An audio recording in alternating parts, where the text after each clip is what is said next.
Maiguanen Erugini, soy Kai47 y en este vídeo voy a contaros toda la historia conocida sobre el dragón Smaug el Dorado, el principal villano de El Hobbit. En primer lugar debemos hablar de su etimología, pues según la carta 25 el nombre de Smaug era un seudónimo del pasado del verbo en germánico primitivo smugan, que significaba to squeeze through a hole, traducido más o menos como pasar por un agujero, que para Tolkien fue como una broma filológica un poco tonta.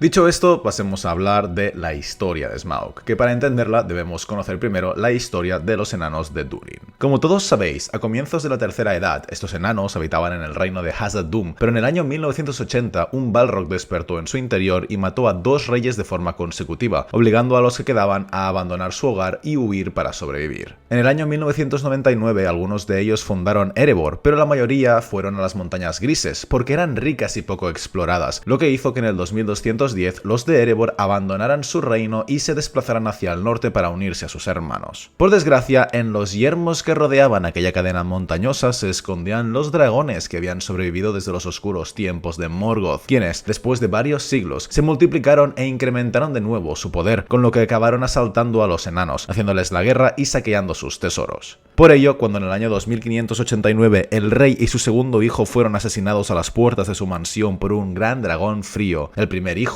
ahora convertido en rey, Thror, reunió a todos los enanos restantes y los condujo de vuelta al antiguo reino de Erebor.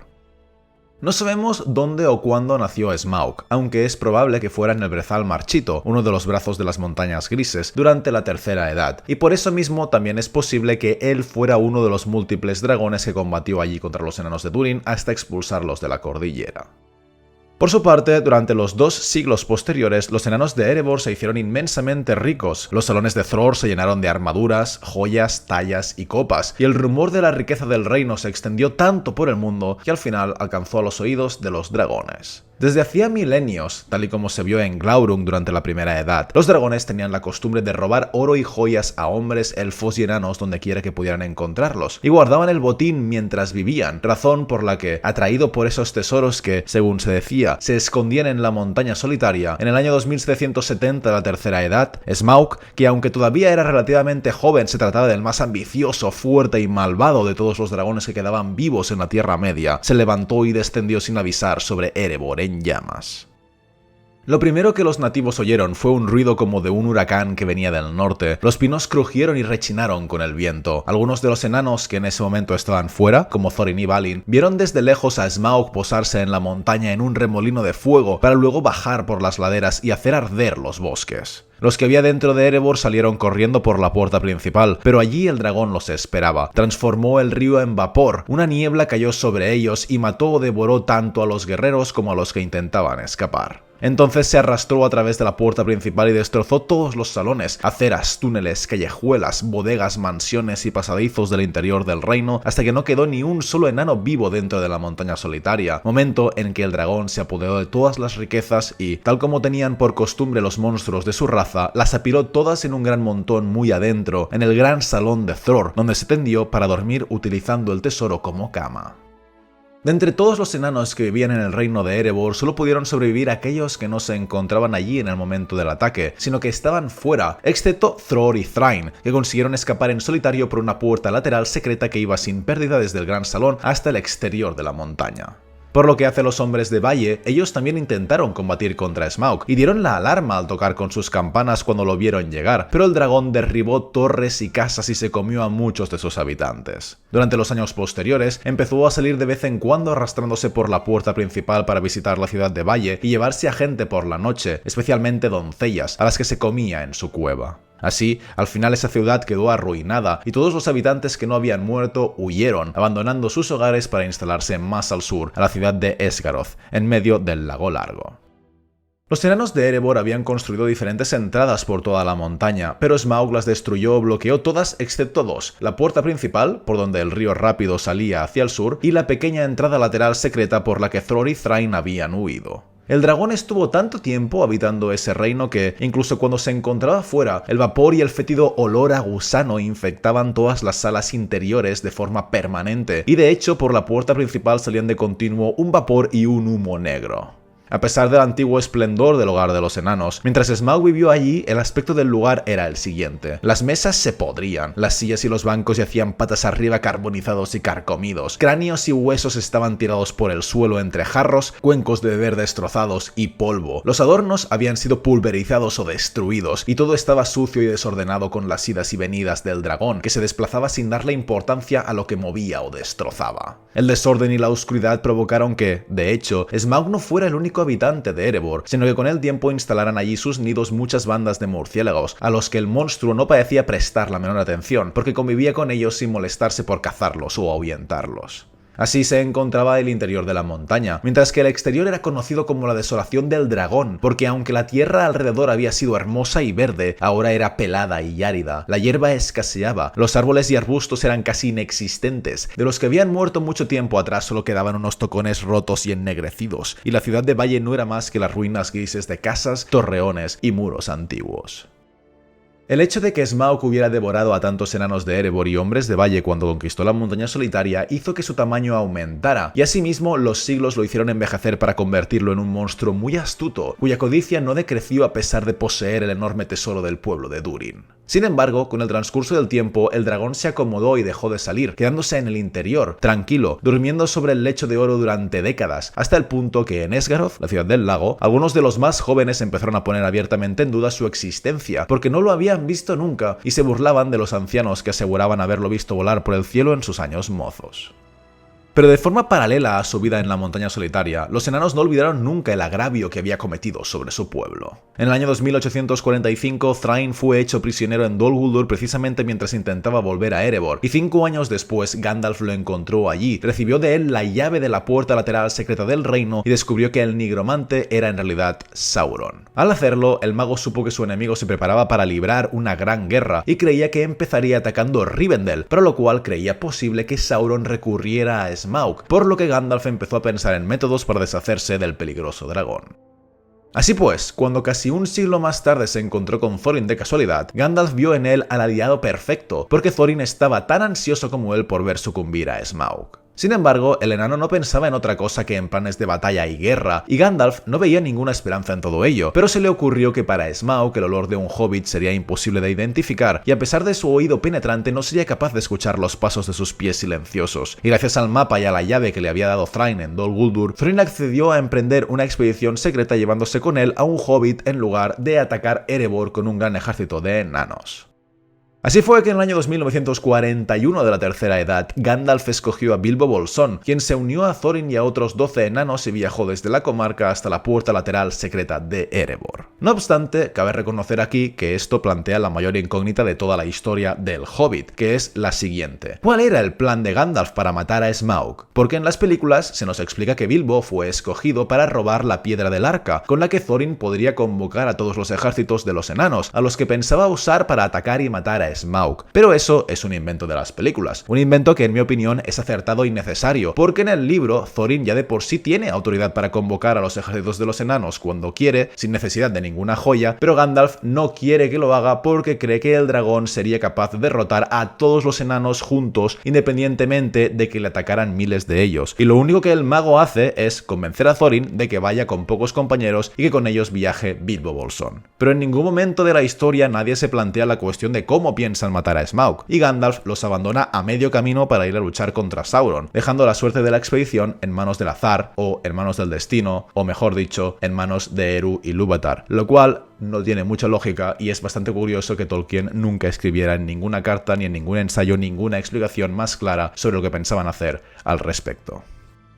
En cualquier caso, y tal y como Gandalf había dispuesto, Bilbo se internó en solitario por el pasadizo secreto y a medida que caminaba notaba que hacía más y más calor, y aunque estaba en la oscuridad, se dio cuenta que se estaba acercando a una luz rojiza de color cada vez más vivo. Jirones de vapor flotaban y pasaban por encima de él, haciéndole sudar, y luego empezó a resonarle algo en los oídos, una especie de burbujeo, como el ruido de una gran olla que galopa sobre las llamas, mezclado con un retumbar como el ronroneo de un gato gigantesco. Ese ruido creció hasta convertirse en el confundible gorgoteo de un animal enorme que roncaba en sueños allá abajo en la tenue luz rojiza frente a él, hasta que al final llegó a la raíz misma de la montaña, el inmenso gran salón de Thror, el sótano más profundo del reino, cuya vastedad en la penumbra solo podía ser una vaga suposición. Y allí estaba Smaug, de quien se desprendía un gran resplandor y es descrito como un enorme dragón áureo rojizo que dormía profundamente. De las fauces y narices le salía un ronquido e hilachas de humo, mientras que debajo del cuerpo, las patas y la larga cola enroscada, y todo alrededor, extendiéndose lejos por los suelos, había incontables pilas de preciosos objetos, oro, gemas, joya y plata que la luz teñía de rojo. Smaug yacía con las alas plegadas como un inmenso murciélago, medio vuelto de costado, de modo que el hobbit alcanzaba a verle la parte inferior y el vientre largo y pálido, incrustado con gemas y fragmentos de oro de tanto estar acostado en ese lecho valioso.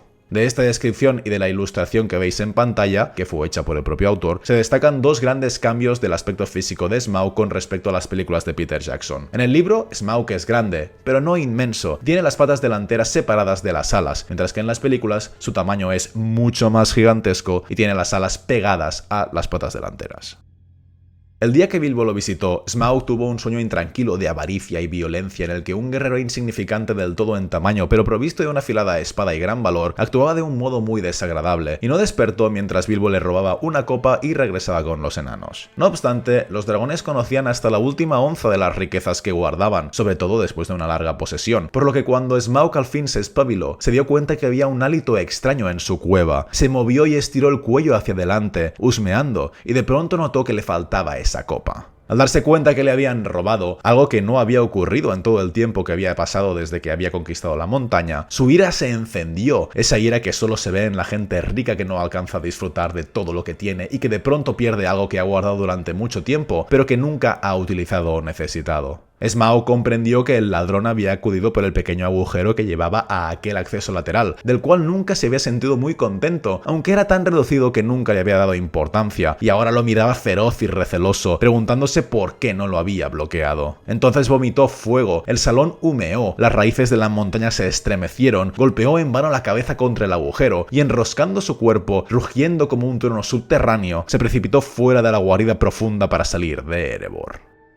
Aquellos movimientos hicieron que los enanos notaran que algo retumbaba en el interior de la montaña, como si un antiguo volcán se hubiese decidido a entrar otra vez en erupción. Desde las lejanas profundidades y por el largo túnel subían unos horribles ecos de bramidos y de un andar pesado que estremecía el suelo. Buscar por toda la montaña hasta atrapar al ladrón, despedazarlo y pisotearlo era el único pensamiento de Smaug, de modo que se elevó ardiendo en el aire y se posó en la cima envuelto en fuego rojo y verde. Los enanos oyeron el sonido terrible de sus alas y se acurrucaron contra los muros de la puerta secreta, ocultándose detrás de los peñascos, esperando de alguna manera escapar a los terroríficos ojos de su enemigo. Gracias a la insistencia de Bilbo, la compañía tuvo tiempo de subir en cuerda desde el campamento del valle a Bofur, Bombur, algunas provisiones y herramientas antes de que Smaug apareciera como un rayo desde el norte, lamiendo con fuego las laderas de la montaña, batiendo las grandes alas en el aire que rugía como un huracán y arrasando con su aliento la hierba ante la puerta secreta hasta alcanzar la grieta por donde habían entrado a esconderse y chamuscarlos. Los ponis y los restos del campamento de abajo le hicieron suponer que unos hombres de Esgaroth habían venido desde el lago y habían escalado la ladera de la montaña desde el valle, pero no llegó a dar con la puerta secreta, y las rocas contuvieron las llamas más feroces que no impactaron contra los enanos. Así que el dragón estuvo toda la noche al acecho con el único resultado de comerse a 6 ponis, de los que adivinó por el sabor y el olor que habían sido cabalgados por enanos, salvo uno, que tenía un olor desconcertante que no acababa de reconocer, el olor de Bilbo.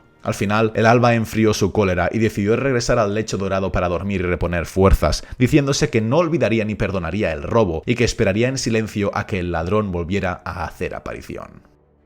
Y en efecto, Bilbo fue a probar suerte al día siguiente. Smaug parecía profundamente dormido, casi muerto y apagado, con un ronquido que era apenas unas bocanadas de vapor invisible, pero en realidad tenía un ojo entornado con el que vigilaba la entrada del túnel. El dragón no llegó a verlo porque tenía el anillo puesto y era invisible, pero lo olía, lo sentía y le oía respirar, de modo que cuando llegó, le habló. Bilbo respondió con ingenio y halagos, y Smaug, curioso por su olor desconocido, le preguntó quién era y de dónde venía, a lo que el hobbit respondió con títulos de mentira que evocaban las aventuras por las que había pasado. E hizo bien, porque ningún dragón se resistía a una fascinante charla de acertijos y a perder el tiempo intentando comprenderla, aunque por desgracia, Smaug resultó ser mucho más inteligente de lo que él había creído, y dedujo bastantes cosas con acierto, ahogando una risa en su malévolo interior, creyendo que el ladrón venía de parte o había sido ayudado por los hombres del lago. Entonces empezó a manipular a Bilbo para que dudara de los enanos, hablándole mal de ellos. El hobbit mencionó que estaban allí por venganza, no por oro, lo que hizo a Smaug reír con un devastador sonido, porque creía que todos sus enemigos estaban muertos y que él, siendo joven y tierno, había acabado con todos los guerreros de Erebor y Valle, por lo que ahora, que era más viejo y por ende más fuerte, era invencible.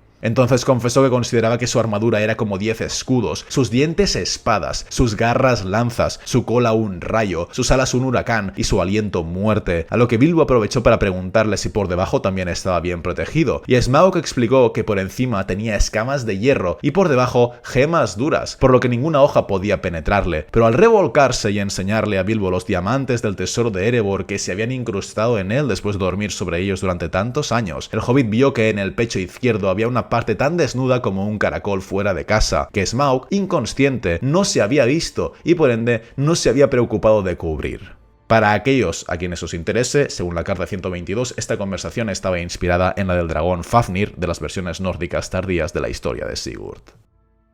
Tras descubrir aquel punto débil de su enemigo, Bilbo se fue corriendo y regresó con los enanos, a quienes les contó lo que sabía y sus palabras fueron escuchadas por un viejo zorzal de la antigua estirpe que vivía en Erebor, longeva y mágica, cuyo lenguaje algunos hombres de Valle entendían y por ello los habían usado antaño como mensajeros, quien se fue volando con esa información en dirección a Esgaroth.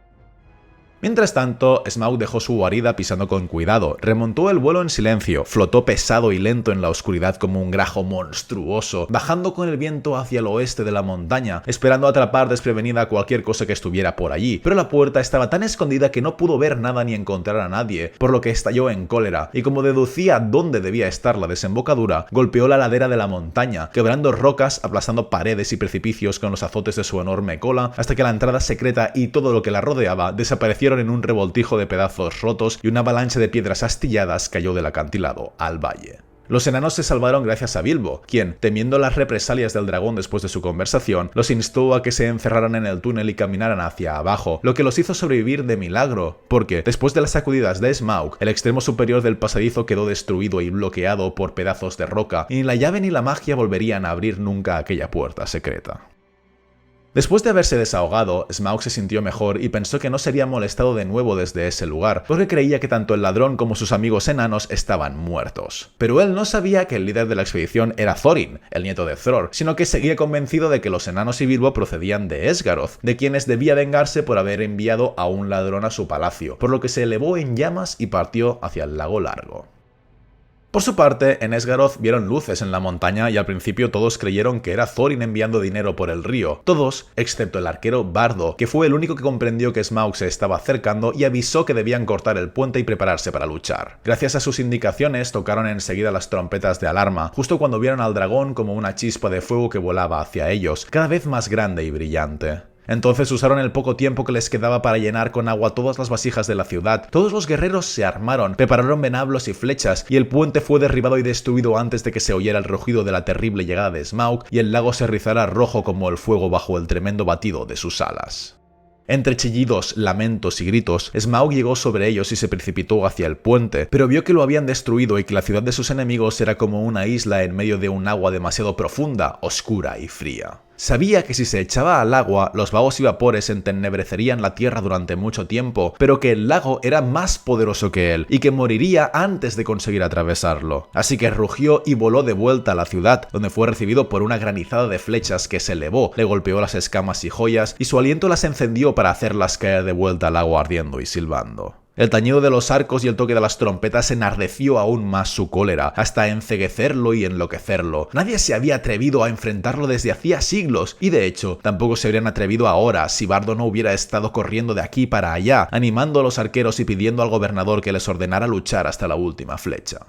Las fauces de Smaug desprendían fuego, voló en círculos sobre ellos, alto en el aire, alumbrando todo el lago, y luego descendió de pronto atravesando la tormenta de flechas, temerario de furia, sin tratar de esconder los flancos escamosos, buscando solo incendiar la ciudad. Aunque todo había sido empapado en agua antes de que él llegase y los ciudadanos intentaban contener cualquier chispa, el fuego se elevó en los tejados de paja y los extremos de las vigas mientras el dragón bajaba, pasaba y daba la vuelta. Smaug giró en el aire, su cola barrió el tejado de la casa grande, que se desmoronó y cayó mientras unas llamas inextinguibles subían altas en la noche. Su cola volvió a barrer, y una casa detrás de otra cayeron envueltas en llamas, mientras las flechas impactaban contra él sin estorbarlo ni hacerle más daño que una mosca de los pantanos. Así pues, los habitantes empezaron a huir en botes o a saltar al agua y abandonar la lucha, algo que poco le importaba a Smaug, porque su objetivo era quemar y arrasar toda la ciudad hasta la superficie del lago. Luego pensaba divertirse cazando a los que huían, o quizá los dejaría en medio del lago hasta que se murieran de hambre mientras él vigilaba las orillas, de donde pensaba incendiar todos los bosques y marchitar todos los campos y hierbas. En ese momento se dedicó a disfrutar del deporte del acoso a la ciudad más de lo que había disfrutado cualquier otra cosa en muchos años, y frente a él solo una compañía de arqueros se mantenía firme entre las llamas, la cual estaba capitaneada por Bardo.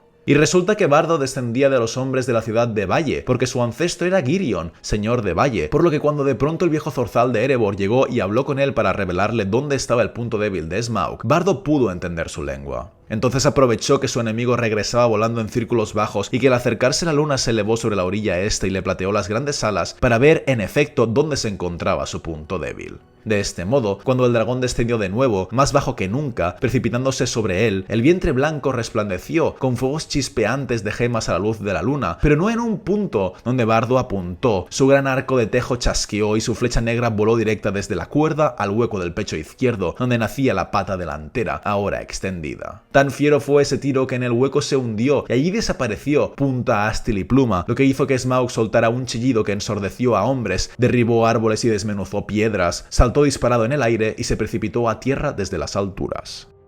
El dragón cayó estrellándose en medio de la ciudad. Sus últimos movimientos de agonía lo redujeron a chispas y resplandores. El lago rugió, un vapor inmenso se elevó, blanco en la repentina oscuridad bajo la luna. Hubo un siseo y un borboteante remolino, y luego silencio.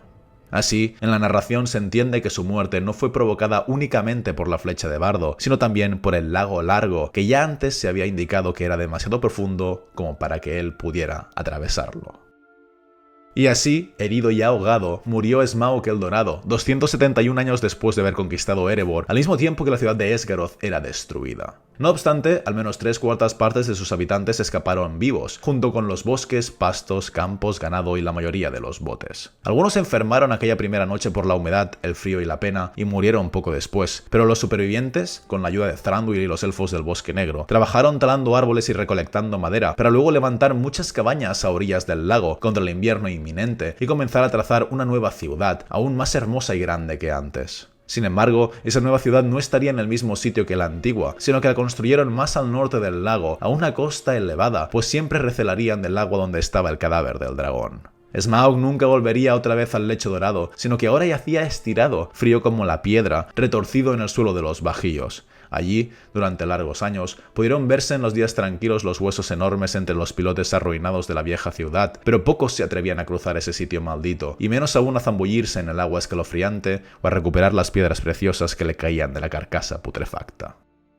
A pesar de ser el villano principal del Hobbit, cabe reconocer que Smaug era un personaje con mucho carisma, a quien Bilbo ni siquiera le caía del todo mal, pues durante la batalla de los 5 ejércitos, cuando todo parecía perdido, afirmó que habría preferido que Smaug se hubiera quedado con el tesoro antes que lo hicieran los trasgos de Bolgo. Además, en honor al Hobbit, Gandalf preparó para la fiesta de su 111º cumpleaños unos fuegos artificiales rojos y dorados que recrearon brevemente un dragón como Smaug, que pasó zumbando 3 veces por encima de las cabezas de los invitados antes de estallar en una explosión atronadora.